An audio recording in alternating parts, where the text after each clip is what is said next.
New Zealand Tall Blacks saludo sa gilas at sa respetong nakuha nila sa kanilang haka moves. Isa na namang history ang nakuha ng gilas natin under Coach Tim Cone. Sabi ng Tall Blacks coach, ipagpatuloy lang daw natin ang ganitong basketball program.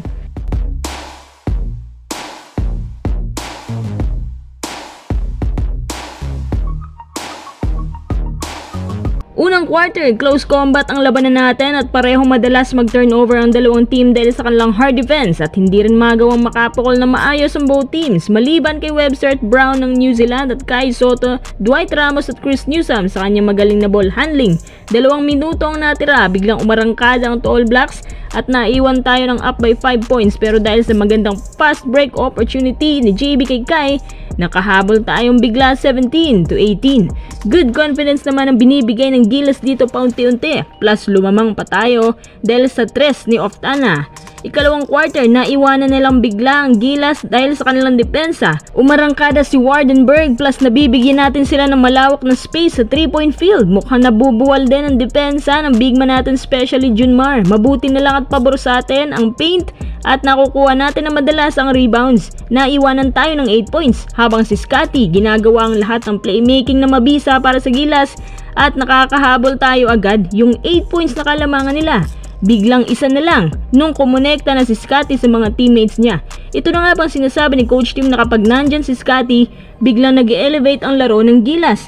Maganda ang naging pasahan ng bawat isa. Plus salamat kay Scotty pa rin dahil naka 5-0 run tayo. Kaso binawian naman tayo ng 6-0 ng New Zealand pero 6-0 run din ang pinalo ng gilas sa tulong ng 3-pointer ni CJ Perez at JB. Grabing hiyawan sa loob ng arena mga kuis.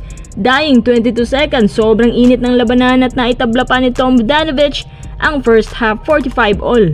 Ikatlong quarter, magandang bakbakan pa rin at paalitan na nagaganap sa dalawang kupunan at walang gustong magpaawat hanggang sa 3 minuto na lang natira. Mas nagiging exciting ang labanan dahil sa big momentum na dala ni Kai Sotto sa kanyang 2-1 plus 6-0 run ni JB at ni Kai at ni Newsome.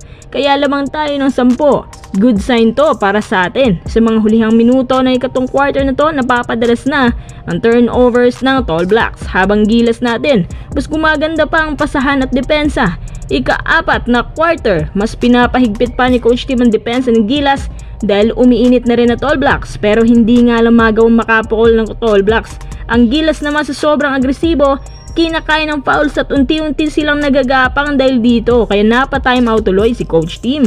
Pero binaliwala ni JB ang kaba ni Coach Tim dahil sa kanyang 2-1. Habang numinipis ang oras, mas lalong nakakalapit ng Tall Blacks. Kai Sotto, mas pinaingay ang buong arena dahil sa nice pass ni Scotty sa kanya at dinakdak niya ng todo. Habang ang New Zealand nahihirapan sa gitna dahil kay Kai, tinira na lang ni Tom, pumasok yan.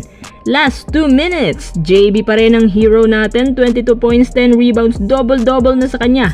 Habang New Zealand mas lalo nagiging agresibo sa depensa pero hindi yan nagawang pigilan si Chris Newsome sa kanyang 3-pointer at dumadagundong na naman ang buong arena. Sa dying 28 seconds na turnover pang Tall Blacks kaya napipilitan na lang silang i-foul ang gilas. Si JB ang laging napapasabak, buti na lang kahit napipressure siya, naipasok niya sa huli ang kanyang 2 free throws. At ayun, yun ang mga kuis, panalo tayo, lamang tayo ng 4 na puntos.